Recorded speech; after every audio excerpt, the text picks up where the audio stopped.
still here. And you get another chance this day to do better and be better.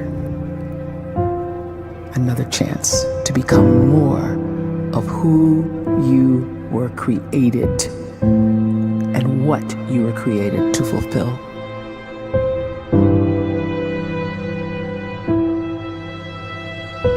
Everyone in the world is capable of living outside the role or beyond the roles that they place themselves in, no matter what it is. You're not just a dad, you're not just a banker, you're not just a brother or a son or a convict. It doesn't matter. Like, everyone is bigger, much bigger, infinitely bigger than the roles they place themselves in, and is capable of reaching potential greater than anything they could imagine.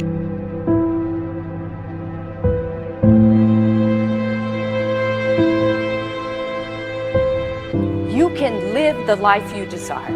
It's right there in front of you. But in order to achieve it, you must first see it, then believe it, and then you must graciously ask and train your brain to help you execute your vision.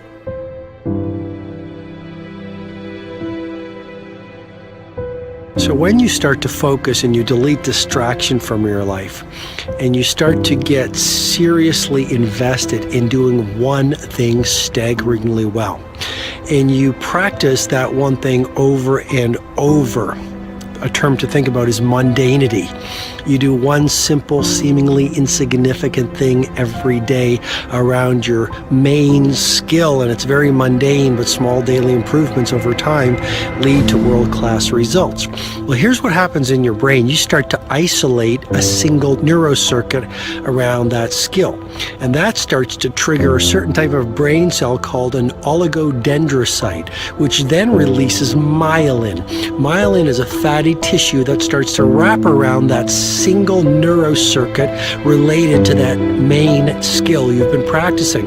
And when myelin starts to wrap around the brain circuit, what happens is you have accelerated learning times, you can see more quickly, heightened perception, and you'll learn more quickly. And that is really the quote-unquote secret of the great producers. It's not a result of some natural gift, but their daily practice, their relentlessness and their grit, their work ethic, and their singular focus and sacrifice. The scripture says we will eat the fruit of our words.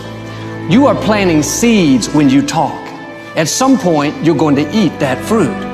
My challenge is make sure you're planting the right kind of seeds. If you want apples, you have to sow apple seeds. If you want oranges, you can't plant cactus seeds, poison ivy seeds, mushroom seeds. You're going to reap fruit from the exact seeds that you've been sowing. In other words, you can't talk negative and expect to live a positive life. You can't talk defeat and expect to have victory.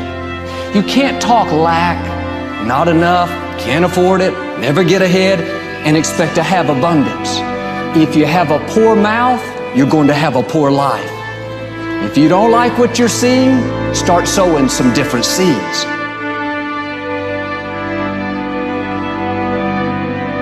We may not realize it, but we're always feeding ourselves. What we watch, listen to, the people we're around, the thoughts we're dwelling on, that's feeding our inner man. If you go to lunch with people that talk bad about the boss, make fun of a coworker, put down a friend, they're feeding you gossip, feeding you jealousy, feeding you disrespect. Here's the key. Whatever you feed is going to grow. You may not like what they're feeding you. You're a nice person, but if you continue to hang around them, before long, you'll be gossiping, you'll be critical, you'll be disrespectful. Why? Because you kept feeding the wrong things. If you're always feeding negative thoughts, thinking, I'll never get well, I'll never meet the right person, you're feeding doubt, feeding mediocrity, feeding fear. If you know exactly what you want to be, you need to spend as much time with people that are actually that already.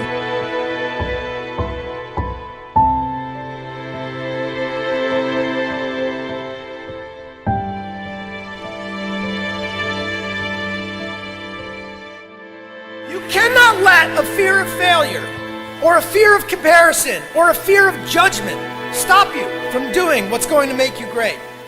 You cannot succeed without this risk of failure. You cannot have a voice without the risk of criticism. And you cannot love without the risk of loss. You must go out and you must take these risks.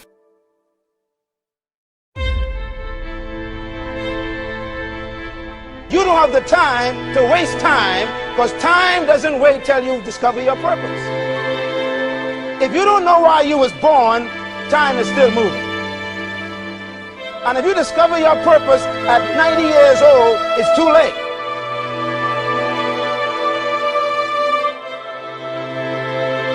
You don't know how young you are. What if you die in 2 years? You're pretty old right now. You got 2 years left. And if you're 50 years old and you're feeling discouraged, well, remember the advice about planting a tree. When's the best time to plant a tree? 20 years ago or today? So if you're 50 and you feel like life left you behind, well, get started right now. Better late than never. Better late than never. Don't think about time and age so much. It gets people distracted. When the whole world's distracted, you be focused.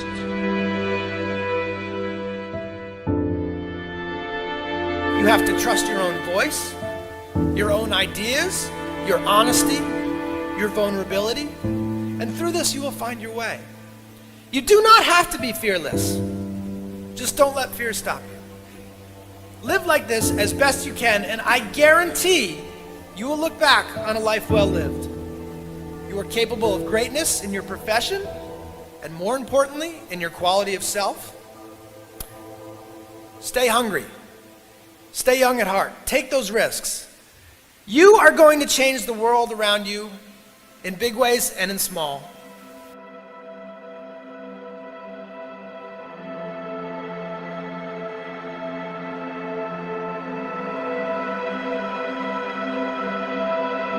But see, anybody, if you want to, can go searching for a good plan, pick it, and start working it. And sure enough, as the time passes, as it surely will 5 years from now, 10 years from now, then you'll be winding up wearing what you want to wear, driving what you want to drive, living where you want to live, become what you want to become.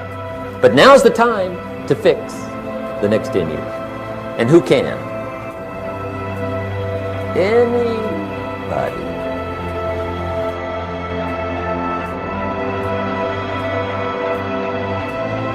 You were created to give life and make a difference with your gift somewhere. That's why you came to this place.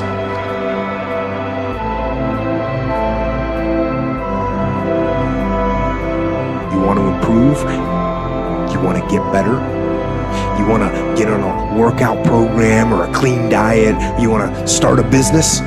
You want to write a book or make a movie or build a house or a computer or put together some mobile application? Where do you start? You start right here. And when do you start? You start right now. You initiate the